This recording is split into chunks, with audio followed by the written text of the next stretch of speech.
एक तो है old income tax regime and दूसरी है new income tax regime.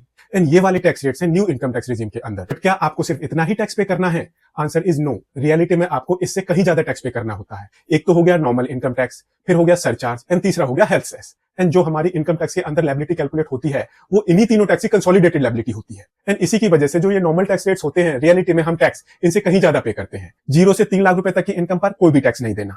3 lakh रुपए से 6 लाख रुपए तक की इनकम पर 5.2% का टैक्स रेट हो जाता है।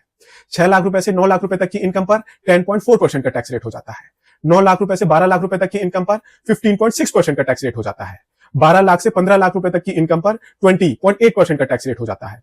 एंड 15 लाख रुपए से 50 लाख रुपए तक की इनकम पर 31.2% का टैक्स रेट हो जाता है। 50 लाख रुपए से 1 करोड़ रुपए तक की इनकम पर 34.32% का टैक्स रेट हो जाता है। एंड 1 करोड़ रुपए से 2 करोड़ रुपए की इनकम पर 35.88% का टैक्स रेट हो जाता है। एंड जैसे ही आपकी इनकम 2 करोड़ रुपए को क्रॉस करती है, आपका जो इफेक्टिव टैक्स रेट होता है वो 39% पर आ जाता है।